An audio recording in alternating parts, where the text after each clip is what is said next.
प्यारे बच्चों, आज मैं आपको एक छोटी सी क्लास जो कि एक्टिव को पैसिव वॉइस में बदलने से संबंध में है, तो आइए हम एक छोटी सी क्लास को बेहतरीन तरीके से समझते हैं जो कि एग्जाम में ये सारे सेंटेंस पूछे जा चुके हैं। यदि आप प्रैक्टिस करेंगे तो आप आगे बढ़ेंगे। तो आज का हमारी जो क्लास है किस पे आधारित है? प्रैक्टिस पर आधारित है। किस पे आधारित है? प्रैक्टिस। आज हम प्रैक्टिस करेंगे। तो आइए हम देखते हैं किस प्रकार से एक्टिव को पैसिव वॉइस में चेंज करते हैं। एग्जाम में कैसे क्वेश्चन कर देता है, कहता है चेंज माने बदलिए द फॉलोइंग सेंटेंसेस माने निम्नलिखित वाक्यों को इनटू पैसिव वॉइस। किसमें बदलिए? पैसिव वॉइस में बदलिए। तो आइए हम पहले सेंटेंस को हल करते हैं। पहला सेंटेंस हमारा है ही रीड्स दिस बुक। या पहले टेंस पहचानेंगे किस टेंस का है, तो यह है प्रेजेंट इंडेफिनिट टेंस का है। किस टेंस का है? प्रेजेंट इंडेफिनिट टेंस का है। प्रेजेंट इंडेफिनिट टेंस को बदलने का रूल क्या है? तो पहले हम क्या करते हैं, जो ऑब्जेक्ट आया है उसे हमें सब्जेक्ट की जगह पे रखना पड़ता है। तो दिस बुक को हम क्या रखेंगे? सबसे पहले रखेंगे। दिस बुक को आपने रख लिया, दिस बुक को रख लिया। अब आप देखेंगे कि यह सिंगुलर में है कि प्लूरल में है। एक वचन में होगा तो इज का प्रयोग करेंगे, बहुवचन में होगा तो आर का, अगर आई आएगा तो एम लगाएंगे। लेकिन यहाँ पे क्या है? एक वचन है तो क्या प्रयोग करेंगे? इज। This book is. अब यहाँ पे वर्ब है रेड। रेड का हमें थर्ड फॉर्म लिखना है, तो रेड का थर्ड फॉर्म क्या होता है? रेड होता है।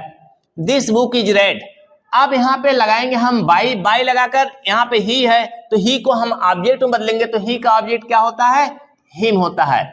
इस तरह से पैसिव वॉइस चेंज हो गया। अब यहाँ पे दूसरा देखेंगे, लीव द रूम। यह इंपरेटिव सेंटेंस का वाक्य है। क्या है? इंपरेटिव सेंटेंस का वाक्य है। इंपरेटिव सेंटेंस में वो भी आर्डर वाला है। जब आर्डर वाले वाक्य आते हैं तो हमें लेट से प्रारंभ करना चाहिए। किससे? लेट से। तो इसको हम जब पैसिव वॉइस में चेंज करेंगे तो क्या हो जाएगा? Let the room.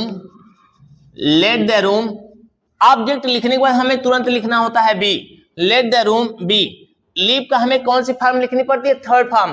Passive voice बोले तो वर्ब की थर्ड फॉर्म, याद रखिए। Late the room be left. इस तरह से पैसिव वॉइस में चेंज हो गया।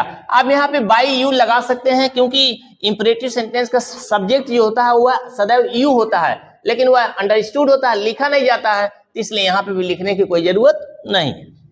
तीसरे वाक्य को देखिए, एवरीबॉडी नोज हिम। सारे लोग उसे जानते हैं। यह प्रेजेंट इंडेफिनिट टेंस का वाक्य है। किसका है? प्रेजेंट इंडेफिनिट टेंस का वाक्य है। तो प्रेजेंट इंडेफिनिट टेंस का वाक्य ये भी था, ये भी है।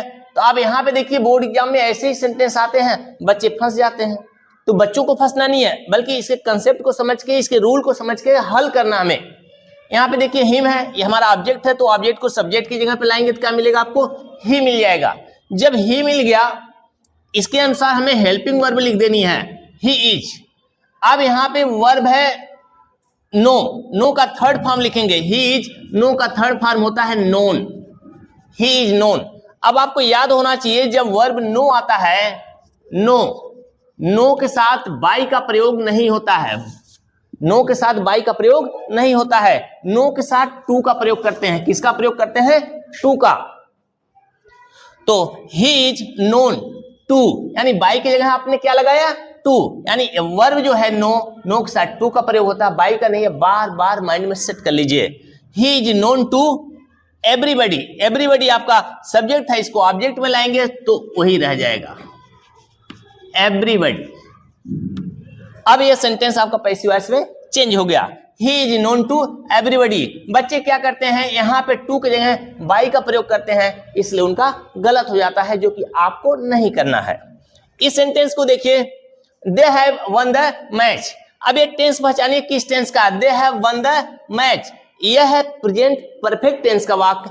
प्रेजेंट परफेक्ट टेंस में आप जानते हैं हैज बीन और हैव बीन का प्रयोग हम करते हैं। हैज बीन और हैव बीन का प्रयोग करते हैं। अब यहाँ पे देखिए, अब इसको चेंज करना पैसिव वॉइस में। द मैच हमारा क्या है? ऑब्जेक्ट है, इसको सब्जेक्ट की जगह पर लाइए, क्या मिलेगा आपको? The match. द मैच, आपने द मैच लिख दिया। अब ये बताइए एक वचन है कि बहुवचन? अगर एक वचन है तो हैव लगेगा नहीं, बल्कि हैज बीन लगेगा। क्या लगेगा? Has been. The match has been.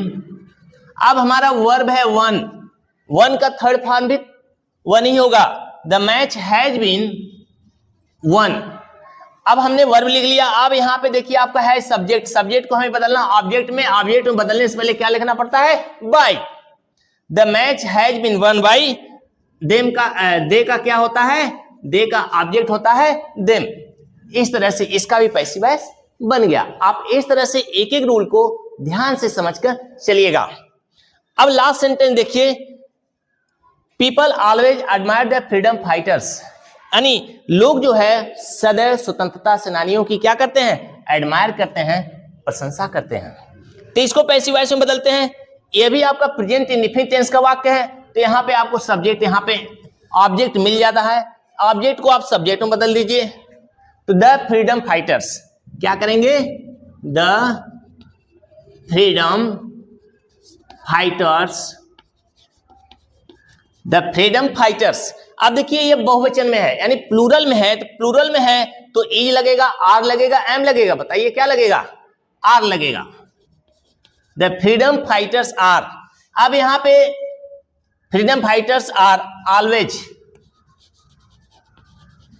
Always को यहीं पे लिख लेते हैं, क्योंकि ऑलवेज का अपोजिट क्या होता है, नेवर। तो नेवर और ऑलवेज एक दूसरे के रिप्लेस करते रहते हैं।